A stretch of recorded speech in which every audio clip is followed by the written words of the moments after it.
السلام علیکم دوستو، ویڈیو کو دیکھنے سے پہلے ہمارے اس چینل کو سبسکرائب کر لیں اور نیچے موجود بیل آئیکن کو بھی ضرور کلک کر لیں تاکہ ہماری ویڈیوز آپ کے پاس بر وقت پہنچتی رہیں۔ ابھی بریٹا یہ سوچ ہی رہی تھی کہ وہ ان لوگوں کے سامنے مورگن کا پول کھولے یا نہ کھولے، اسی اثنا میں مکان کے دروازے پر دستک ہوئی۔ کمرے میں موجود سب لوگ چونک اٹھے۔ ڈیمونان نے حیرت سے کہا، کیا آپ کے بھائی گھر میں دستک دے کر آتے ہیں؟ اس سوال پر بریٹا اور رومیل دونوں سٹ پٹا گئے۔ رومیل یکلخت اٹھا اور مکان کے دروازے پر یہ دیکھنے کے لیے چلا گیا کہ کون آیا ہے۔ بریٹا ابھی تک مخمسے میں پھنسی ہوئی تھی۔ وہ سوچ رہی تھی کہ ساتھ والے کمرے میں تو مورگن چھپا بیٹھا ہے اور ادھر اس کا پورا راز کھل چکا ہے۔ اس نے سوچا کہ کہیں ایسا نہ ہو کہ مورگن پول کھل جانے کے ڈر سے نکل نہ جائے۔ اسے بے حد دکھ بھی ہو رہا تھا کہ مورگن نے اسے بہن بنا کر دھوکہ دیا ہے اور اسے جھوٹ بول کر استعمال کیا تھا۔ بریٹا خون کے گھونٹ پی کے رہ گئی، لیکن اسے منہ سے کچھ بولنے کی ہمت نہ ہوئی۔ کچھ دیر بعد رومیل لوٹ کر آیا، جس کے ہاتھ میں ایک نیلے رنگ کا چرمی لفافہ تھا۔ یہ بازنطینی دربار کا مخصوص لفافہ تھا جو پیغامات کی ترسیل کے لیے استعمال ہوتا تھا۔ ڈیمونان چرمی لفافہ دیکھ کر چونکا اور فی الفور رومیل سے سوال کیا، یہ کیا ہے؟ یہ تو شہنشاہی پیغام لگتا ہے، کون لایا ہے؟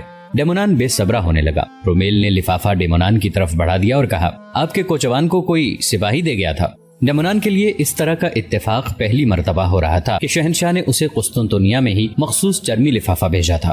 اسے بے حد حیرت ہو رہی تھی کیونکہ اس طرح کے لفافے تو قسطنطنیہ کے دربار سے آج سے 7 سال پہلے اس کے پاس ادرنہ آیا کرتے تھے۔ اس نے عجلت سے لفافہ کھولا اور اس میں طے کیے رکھا ہوا چرمی کاغذ نکال کر تیزی سے پڑھنے لگا۔ یہ واقعی شہنشاہی پیغام تھا۔ مہر اگرچہ قدرے پرانی تھی، لیکن خط کے اختتام پر اصل مہر بھی لگائی گئی تھی۔ کاغذ حیوانی جھلی سے بنا تھا اور اس پر سیاہ روشنائی سے جو سطریں تحریر کی گئی تھیں، ڈیمونان تیزی کے ساتھ انہیں پڑھنے لگا۔ لکھا تھا، مقدس باب ڈیمونان، یہ شہنشاہی پیغام ہے کہ آپ ابھی اور اسی وقت شاہ قسطنطنیہ قیصر قسطنطین کی خدمت میں حاضر ہوں۔ انتہائی اہم اور خفیہ مسئلے پر آپ کو طلب کیا جا رہا ہے، فقط شاہ قسطنطین۔ ڈیمونان کا دماغ حیرت کی شدت سے سنسنا رہا تھا۔ آج تک ایسا نہیں ہوا تھا۔ اول شہنشاہ کا قاصد ڈیمونان سے ملے بغیر واپس نہیں لوٹتا تھا اور پھر اس طرح شہنشاہ نے اسے پہلے کبھی نہیں بلایا تھا، لیکن چرمی لفافہ اور شہنشاہ کی مہر بتا رہی تھی کہ مکتوب سچا ہے۔ ڈیمونان نے ایک لمحے کی دیر کو مناسب نہ سمجھا اور اٹھ کھڑا ہوا۔ اس نے کھانے کے لیے رومیل اور بریٹا سے معذرت کی اور شہنشاہی پیغام کا عذر پیش کر کے ان دونوں سے اجازت لی اور اپنی راہباؤں کو ساتھ لے کر شہنشاہ کے محل کی جانب چل پڑا۔ شام کب کی ڈھل چکی تھی، رات کب کی شروع ہو چکی تھی۔ جب ڈیمونان اپنی راہباؤں سمیت رومیل کے گھر سے نکلا تو گلی میں مکمل اندھیرا تھا۔ کوچوان کلیسا کی سفید بگھی کو دروازے کے سامنے لیے تیار کھڑا تھا۔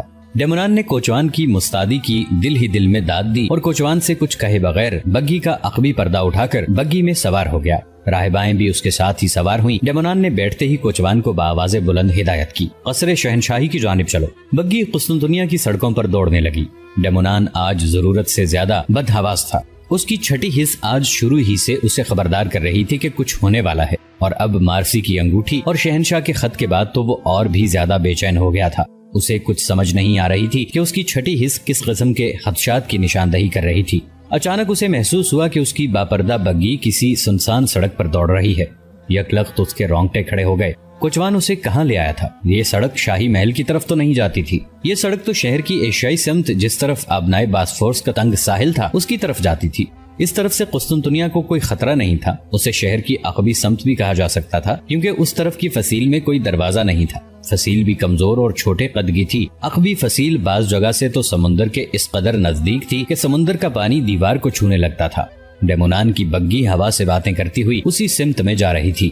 ڈیمونان کے اوسان خطا ہو گئے اور اب اسے محسوس ہونے لگا کہ اس کی چھٹی حس کس قسم کے خدشات کی نشاندہی کر رہی تھی۔ اس نے مضطرب ہو کر بگھی کے کوچوان کو آوازیں دینا شروع کر دی، کوچوان کوچوان، لیکن کوچوان ہوتا تو سنتا۔ کوچوان تو اس وقت دنیا میں تھا ہی نہیں۔ اس کی لاش نئے کوچوان کے قدموں میں پڑی تھی۔ اب ڈیمونان نے کوچوان کو پکارنا بند کر دیا اور اپنا خنجر نکال لیا۔ اس کے پاس تلوار تو نہیں تھی، وہ خنجر سے نئے کوچوان کا کام تمام کرنا چاہتا تھا۔ وہ چلتی بگھی میں اپنی نشست سے اٹھا اور بگھی کے اگلے پردے کو چاک کر دیا۔ دونوں راہباؤں کے رنگ ہلدی کی طرح زرد ہو گئے اور وہ رونے لگی۔ ڈیمونان بگھی کا پردہ چاک کر کے کوچوان کی نشست تک پہنچنا چاہتا تھا۔ وہ کوچوان کو قتل کرنے کے لیے عقب سے اس پر جھپٹا، لیکن کوچوان جو کہ قاسم تھا اس سے بے خبر نہیں تھا۔ جو ہی ڈیمونان نے عقب سے قاسم پر خنجر کا وار کیا، قاسم نے ایک طرف جھکائی دی اور ڈیمونان کا وار خالی چلا گیا۔ لیکن ڈیمونان قاسم کے پہلو میں آ گرا اور قاسم نے اپنا دایاں بازو اس کی گردن کے گرد حمال کر دیا۔ اب بگھی ساحل کے بالکل نزدیک پہنچ چکی تھی۔ قاسم نے بائیں بازو سے دونوں گھوڑوں کی لگامیں پوری قوت سے کھینچی اور تھوڑی دیر بعد بگھی رک گئی۔ ڈیمونان کی گردن پر قاسم کی گرفت اس قدر سخت تھی کہ وہ اپنے ہاتھ میں پکڑے خنجر سے قاسم پر حملہ نہیں کر سکتا تھا۔ قاسم کے چہرے پر سیاہ رنگ کا نقاب چڑھا تھا، چنانچہ ڈیمونان قاسم کو پہچان نہیں سکا۔ بگھی رکی تو قاسم نے ڈیمونان کے خنجر والے بازو کو پکڑ کر مروڑ دیا۔ ڈیمونان کا خنجر بگھی کے فرش سے ٹکراتا ہوا نیچے جا گرا۔ راہبائیں اتنی خوفزدہ تھیں کہ اس کے جسموں میں یہاں سے نکل بھاگنے کی بھی سکت نہیں رہی تھی، اور سب کچھ ہوا بھی تو آنن فانن تھا۔ قاسم اپنا بازو ڈیمونان کی گردن کے گرد حمائل کیے بگھی سے نیچے اتر آیا اور اسے فصیل کی جانب دھکا دے کر پھینک دیا۔ ڈیمونان پتھریلی فصیل کے ساتھ بری طرح ٹکرایا اور نیچے گر گیا۔ اب وہ اپنی تلوار نکال چکا تھا۔ قاسم کی تلوار جو نہ جانے کتنے سالوں سے ڈیمونان کے خون کی پیاسی تھی، وہ ڈیمونان جس نے ابو جعفر بن کر 20 سال تک مسلمانوں کو دھوکہ دیا تھا اور سلطنت عثمانیہ میں بغاوت پھیلانے کی کوشش کی تھی، قاسم کا باپ اور اس کی پہلی بھابھی سکینہ بھی اسی بغاوت کا لقمہ بنے تھے۔ قاسم کے دماغ میں تمام واقعات ایک ایک کر کے گردش کرنے لگے، لیکن ڈیمونان کو ختم کرنے سے پہلے قاسم نے دونوں راہباؤں کو بگھی سے نکالا اور ڈیمونان کے ساتھ فصیلے شہر کے نزدیک کھڑا کر دیا۔ اب وہ ابو جعفر کی سزائے موت پر عمل کرنے والا تھا۔ اس نے ڈیمونان پر فیصلہ کن وار کرنے سے پہلے اپنے چہرے سے نقاب کھینچ کر اتار دیا۔ اب قاسم ڈیمونان کے سامنے تھا۔ دونوں پرانے شناسا 7 سال بعد مل رہے تھے۔ ڈیمونان نے فوراً قاسم کو پہچان لیا۔ تب قاسم نے کہا، ابو جعفر، تم نے یقیناً مجھے پہچان لیا ہوگا۔ میں نے تم سے وعدہ کیا تھا کہ تمہاری موت میں اپنی تلوار سے لکھوں گا۔ آج دیکھو، میں اپنا وعدہ پورا کرنے کے لیے تمہارے شہر اور تمہارے گھر میں تمہارے سامنے آ چکا ہوں۔ آخری بار اپنے گناہوں کی توبہ کر لو، کیونکہ تمہارے گناہ بہت زیادہ ہیں۔ شاید اس توبہ سے 1-2 معاف ہو جائیں۔ ڈیمونان کا پورا جسم تھر تھر کانپ رہا تھا۔ آج اسے اپنی موت کا 100% یقین ہو گیا تھا۔ اس نے قاسم سے گڑ گڑاتے ہوئے کہا، قاسم بن ہشام، خدا کے لیے مجھے مت مارو، مجھے معاف کر دو۔ تم مجھ سے جتنی رقم اور دولت چاہو لے لو، لیکن مجھے معاف کر دو۔ قاسم یہاں ذاتی انتقام لینے کے لیے تو نہیں آیا تھا کہ اس کی فریاد پر اسے معاف کر دیتا۔ وہ تو ایک بہت بڑا مقصد لے کر آیا تھا جو ڈیمونان کی جان لے کر ہی پورا ہو سکتا تھا۔ چنانچہ قاسم نے ڈیمونان کی فریادوں کی مطلق پرواہ نہ کی اور ایک بھرپور وار سے ڈیمونان کا کام تمام کر دیا۔ ڈیمونان کا سر تن سے جدا ہو کر راہباؤں کے سامنے آ پڑا اور بے اختیار ان کی چیخیں نکل گئیں۔ اب قاسم کو ایک ناپسندیدہ کام کرنا تھا، اسے دونوں راہباؤں کو ختم کرنا تھا تاکہ اس کا راز فاش نہ ہو اور اس کا بڑا مقصد بھی اچھی طرح سے ادا ہو سکے۔ چنانچہ اس نے جی کڑا کر کے دونوں راہباؤں کا بھی خاتمہ کر دیا، اور پھر وہاں سے واپس لوٹنے سے پہلے قاسم نے ڈیمونان کے لباس کی تلاشی لے کر مارسی کی انگوٹھی واپس نکال لی۔ اس کے بعد قاسم نے ایک انتہائی عجیب کام کیا۔ اس نے اپنی جیب سے رومن کیتھولک چرچ کی مخصوص سلیب نکالی جو سونے سے بنی ہوئی تھی اور چھوٹی زنجیر کے ذریعے گلے میں لٹکائی جانے والی سلیب تھی۔ قاسم نے سلیب نکال کر پادری ڈیمونان کے مردہ ہاتھ میں اس طرح تھما دی جیسے مرنے سے پہلے ڈیمونان نے قاتل کے گردن پر ہاتھ ڈالا ہو، اور پھر کچھ سوچ کر اس نے ڈیمونان کے ہاتھ سے سلیب نکالی اور 2 راہباؤں میں سے ایک راہبہ کے ہاتھ میں تھما دی۔ دراصل وہ لاش ایسے زاویے پر گری تھی کہ قاتل پر حملہ کرنے کا شک صحیح معنوں میں پیدا ہوتا تھا۔ اب قاسم اپنے کام سے فارغ ہو چکا تھا۔ اس نے اپنی تلوار نیام میں ڈالی اور اپنے لباس کو اتارنا شروع کر دیا۔ اس لباس پر خون کے چھینٹے تھے۔ اس لباس کے نیچے قاسم نے ایک اور لباس پہن رکھا تھا۔ قاسم نے اپنا خون آلود لباس اتارا اور اسے ایک گٹھڑی میں باندھ کر ہاتھ میں پکڑ لیا۔ اب قاسم نے بگھی کا ایک گھوڑا کھولا اور اس پر سوار ہو گیا۔ اگلے لمحے وہ واپس شہر کی جانب جا رہا تھا۔ شہر کے درمیان سے گزرتے ہوئے قاسم نے اپنے ہاتھ میں پکڑے ہوئے لباس سے چھٹکارا حاصل کرنے کے بارے میں سوچا۔ کچھ دیر بعد وہ شہر کے گندے نالے پر سے گزر رہا تھا جس میں شہر بھر کا گندا پانی ہر وقت بھرا رہتا تھا۔ قاسم نے نالے کے اوپر سے گزرتے ہوئے ہاتھ گھما کر گٹھڑی کو نالے میں پھینک دیا۔ کچھ دیر بعد بگھی کا گھوڑا بھی اس نے ایک تاریک گلی میں آوارہ چھوڑ دیا۔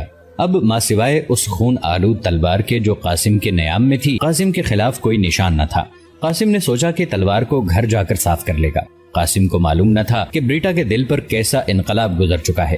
بریٹا تو اس کی اصلیت جان چکی تھی، لیکن قاسم بے خبری کے عالم میں گھر کی جانب ہی چل کھڑا ہوا۔ آج قاسم نے اپنے پیچیدہ منصوبے کے پہلے حصے کو پوری طرح سر انجام دے دیا تھا۔ قاسم نے آج حقیقی پھرتی تو اس وقت دکھائی تھی جب وہ مارسی کا ذکر سننے کے بعد گھر سے نکل آیا تھا۔ سب سے پہلے اس نے شہنشاہ کا جعلی خط کوچوان کو دے کر کہا اور اسے فادر ڈیمونان تک پہنچا دے، اور پھر یہ جعلی خط بھی حقیقت میں شہنشاہی کا ایک پرانا خط تھا جو آج سے 7 سال پہلے شہنشاہ نے ڈیمونان کو ادرنا ارسال کیا تھا۔ اس وقت قاسم ادرنا میں شاہی سراغ رساں تھا اور یہ خط اس وقت اس کے ہاتھ لگا تھا جب ڈیمونان ادرنا سے فرار ہو چکا تھا۔ قاسم نے کل ہی یہ خط اپنے سامان سے نکالا اور ایک تیز دھار چاقو کی مدد سے اس پر لگی ہوئی سطریں کھرچ دی۔ اس کے بعد قاسم نے سیاہ روشنائی سے لاطینی زبان میں نئی سطریں لکھی اور اس طرح قاسم نے شہنشاہ کے 7 سال پرانے خط سے بہت اہم کام نکال لیا تھا۔ قاسم نے خط کوچوان کے حوالے کیا اور خود بگی کے پاس ہی چھپ کر کوچوان کو دیکھنے لگا۔ کوچوان نے سیدھا جا کے رومیل کے گھر کا دروازہ کھٹکھٹایا تھا اور پھر کچھ دیر بعد جب کوچوان خط دے کر واپس لوٹا تو قاسم نے اسے بھوکے چیتے کی طرح دبوچ لیا۔ اگلے لمحے قاسم اس کی گردن دبوچ چکا تھا۔ یہ سب تو ٹھیک تھا لیکن قاسم بریٹا کے دل سے بے خبر تھا۔ بریٹا اس وقت بھی اپنے بستر پر اداس لیٹی اپنے دکھی دل کا درد بھلانے کی کوشش کر رہی تھی۔ وہ آنسو بہا رہی تھی۔ بریٹا کی دونوں آنکھوں سے ٹپ ٹپ آنسو گرتے دیکھ کر اس کے پاس کھڑا رومیل بے چین ہو گیا تھا۔ اسے حقیقت حال کی خبر نہیں تھی، چنانچہ اس نے کسی قدر ڈانٹتے ہوئے کہا، بریٹا اب بس بھی کرو، تم نے مقدس باپ کی دعوت کرنی تھی، کر دی، کیا ہوا اگر وہ مجبوری کی وجہ سے کھانا نہیں کھا سکے؟ اور مورگن کا بھی غم نہ کرو، وہ تو ہے ہی آوارہ گرد، صبح سے شام تک شہر کی خاک چھانتا رہتا ہے، لینے دو اسے، آج میں اس کی اچھی خبر لیتا ہوں۔ رومیل کے آخری جملے بریٹا کے دل میں نشتر کی طرح اتر گئے۔ وہ جانتی تھی کہ مورگن اب نہیں آئے گا، کیونکہ وہ مورگن نہیں بلکہ ایک مسلمان جاسوس قاسم تھا۔ وہ فادر ڈیمونان سے قاسم کی اصل کہانی سن چکی تھی اور اسے صاف اندازہ ہو گیا تھا کہ یہی مورگن ہی وہ مسلمان جاسوس ہے۔ وہ سوچنے لگی کہ اگر مورگن آ جائے تو وہ اس کے ساتھ کس طرح پیش آئے گی۔ اس کے دل نے جواب دیا کہ وہ اسے قتل کر دے گی، کیونکہ مورگن نے اسے بہن بنا کر دھوکہ دیا ہے۔ اور پھر رومیل کی بات سچی ہوئی۔ کچھ ہی دیر بعد بریٹا نے اپنے گھر کے دروازے پر وہی مخصوص دستک سنی جو قاسم دیا کرتا تھا۔ وہ ایک دم اچھل کر بیٹھ گئی۔ اس کا دل زور زور سے دھڑکنے لگا۔ وہ پھر سوچنے لگی کہ کیا وہ اس مسلمان جاسوس کو قتل کر پائے گی، لیکن وہ رومیل سے چھپانا چاہتی تھی۔ وہ اسی گمگو کے عالم میں تھی کہ رومیل قاسم کو لے کر کمرے میں داخل ہوا۔ قاسم پر بریٹا کی نظر پڑی اور وہ بستر سے اٹھ کر کھڑی ہو گئی۔ سالٹن اسی بستر پر ماں کے پہلو میں گہری نیند سو رہا تھا۔ رات ہو چکی تھی۔ اب بریٹا قاسم کو گھور گھور کر دیکھے جا رہی تھی۔ قاسم نے بریٹا کی نظروں میں اپنے لیے عجیب سی نفرت دیکھی تو بوکھلا گیا اور گھبرا کر کہنے لگا، بریٹا بہن خیریت تو ہے؟ لگتا ہے مقدس باپ کی دعوت جلد ختم ہو گئی۔ مرتا کیا نہ کرتا، یہاں سے گیا تو تھوڑی دیر کے لیے تھا، لیکن باہر نکلا تو یہ دیکھ کر دنگ رہ گیا کہ رومن کیتھولک چرچ کے پادری شہر میں کھلم کھلا اپنے مذہب کی دعوت دیتے پھر رہے ہیں۔ مجھے یہ صورتحال دیکھ کر بہت دکھ ہوا اور میں ان میں سے بعض پادریوں کے ساتھ بحث کرنے لگا۔ یہی وجہ ہے کہ مجھے دیر ہو گئی، لیکن یہاں آ کر معلوم ہوا کہ دیر ضرورت سے زیادہ ہو گئی ہے، کیونکہ یہاں تو سرے سے دعوت ہی ختم ہو گئی ہے۔ قاسم کی باتیں سن کر رومیل تو مسکرا رہا تھا، لیکن بریٹا کے چہرے پر کوئی تبدیلی نہ دکھائی دی۔ دکھائی بھی کیسے دیتی، وہ تو حقیقت حال سے واقف ہو چکی تھی۔ بریٹا ابھی تک انتہائی سنجیدہ چہرہ لیے قاسم کو گھورے جا رہی تھی۔ قاسم شرمندہ ہو کر بغلیں جھانکنے لگا۔ اس نے بالآخر کہا، بریٹا بہن، لگتا ہے تم مجھ سے بے حد ناراض ہو۔ میں دل سے معافی مانگتا ہوں اور وعدہ کرتا ہوں کہ آئندہ تمہیں ناراض نہیں کروں گا۔ لیکن بریٹا پھر بھی ٹس سے مس نہ ہوئی۔ اب قاسم کا ماتھا ٹھنکا، ضرور کوئی اور بات تھی۔ اس نے گھوم کر رومیل کی جانب دیکھا، لیکن رومیل تو اپنے مخصوص انداز میں سادگی کے ساتھ مسکرا دیا۔ قاسم 2 قدم آگے بڑھا اور بریٹا کے نزدیک آ کر ٹھہر گیا۔ اب وہ بریٹا کی آنکھوں میں جھانک رہا تھا۔ یہاں خاموشی نہ تھی، بریٹا کے صرف ہونٹوں پر خاموشی تھی۔ آنکھیں تو درد، کرب، دکھ اور اذیت کی بڑی کربناک کہانی سنا رہی تھی۔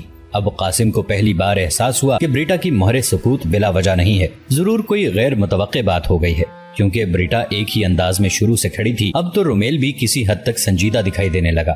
قاسم ایک قدم اور آگے بڑھا اور اپنا ہاتھ بڑھا کر بریٹا کے کندھے پر رکھنا چاہا تاکہ اسے منائے، لیکن اگلے لمحے بریٹا نے ایک ایسی حرکت کی کہ رومیل اور قاسم دونوں حیران رہ گئے۔ بریٹا نے غم و غصے کی شدت سے ہاتھ بڑھا کر قاسم کا گریبان پکڑ لیا اور بری طرح سے جھنجھوڑتے ہوئے چیخنے لگی۔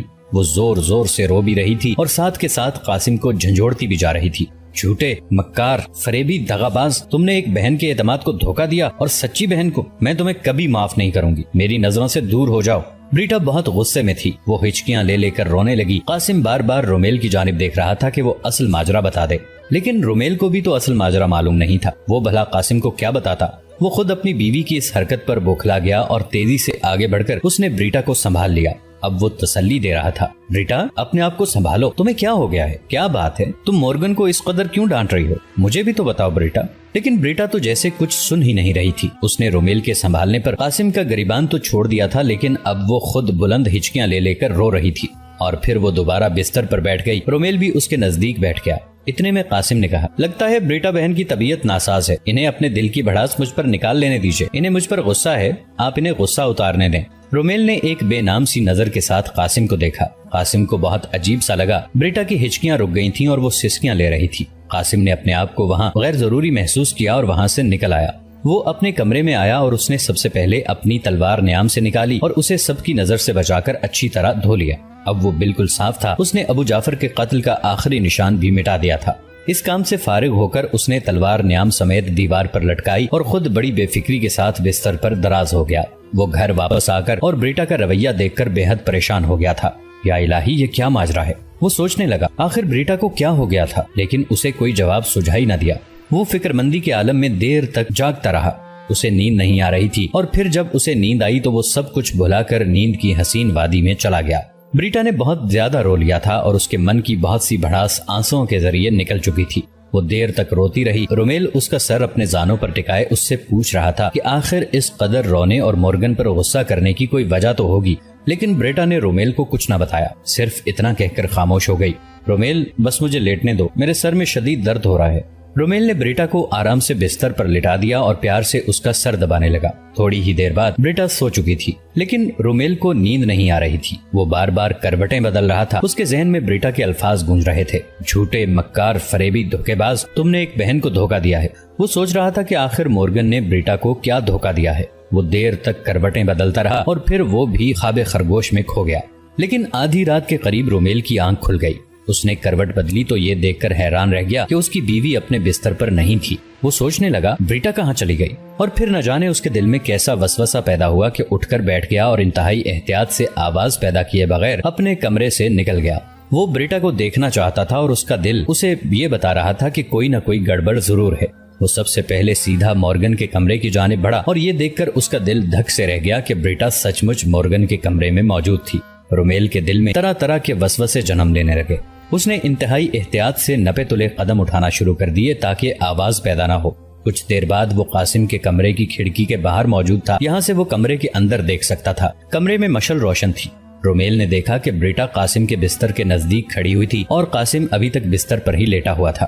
رومیل کا دل یہ منظر دیکھ کر بہت تیزی کے ساتھ دھڑکنے لگا۔ اس کی سانسیں اپنے سینے میں اٹکتی ہوئی محسوس ہوئیں۔ وہ مشعل کی روشنی میں اندرونی منظر پر غور کرنے لگا۔ اس نے دیکھا کہ بریٹا اب قاسم پر جھک رہی تھی، پھر وہ قاسم کے سینے کی جانب جھکی ہوئی دکھائی دینے لگی۔ رومیل کے ہونٹ اور حلق خشک ہو گیا۔ بریٹا قاسم کے سینے پر جھک کر نہ جانے کیا کر رہی تھی، اور پھر اچانک بریٹا سیدھی ہوئی، اس کا دایاں ہاتھ فضا میں بلند ہوا۔ رومیل کو بریٹا کے ہاتھ میں ایک چمکدار خنجر کی جھلک نظر آئی، لیکن اگلے لمحے وہ کچھ نہ کر سکتا تھا کیونکہ بریٹا خنجر کا وار کر چکی تھی۔ بریٹا اپنے منہ بولے بھائی قاسم کے سینے پر خنجر کا وار کر چکی تھی۔ رومیل نے آنکھیں بند کر لیں۔ اس سے دیکھا نہ گیا کہ مورگن جیسے بہترین سپاہی کو یوں ایک عورت بے خبری میں قتل کر دے، لیکن اب وہ کچھ بھی نہیں کر سکتا تھا۔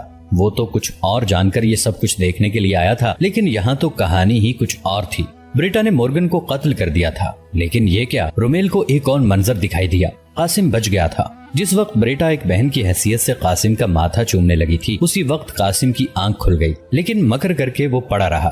اور جس وقت بریٹا ایک عیسائن بن کر مسلمان جاسوس کو قتل کرنے جا رہی تھی، قاسم نے پوری طرح آنکھیں کھول دیں اور بریٹا کا خنجر والا ہاتھ پکڑ لیا۔ بریٹا قاسم پر جھکی تو اس لیے تھی کہ اس نے دنیا میں ایک بھائی بنایا تھا اور وہ اس بھائی کو آخری وقت میں پیار دینا چاہتی تھی، لیکن بریٹا قاسم کا ماتھا چومنے سے پہلے رک گئی تھی۔ اسے خیال آیا کہ چالاک قاسم جاگ نہ جائے۔ اس نے اپنا ارادہ بدل دیا اور دل پر پتھر رکھ کر دین مسیح کے اس دشمن کا کام تمام کرنے کے لیے وار کر دیا، لیکن قاسم تو پہلے ہی جاگ چکا تھا۔ چنانچہ قاسم نے بروقت اس کا وار روک لیا اور مسکراتا ہوا اٹھ کر بیٹھ گیا۔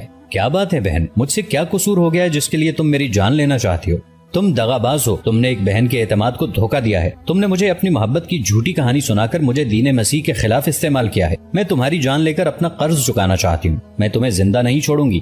بریٹا بہت غصے میں تھی۔ قاسم بھی حیران تھا کہ آخر بریٹا کے سامنے اس کا راز کیسے افشا ہو گیا۔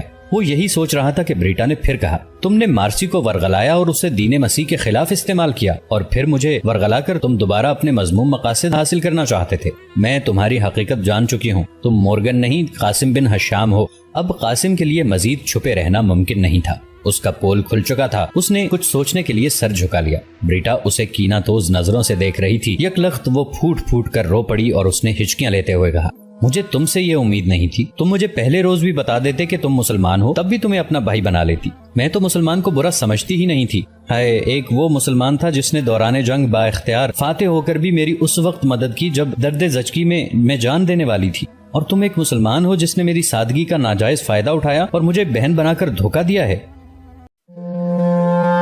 ہمارے اس چینل کو سبسکرائب کر کے نیچے موجود بیل آئیکن کو بھی ضرور کلک کیجیے گا۔ اگلی ملاقات تک کے لیے ہمارا اور آپ کا اللہ نگہبان۔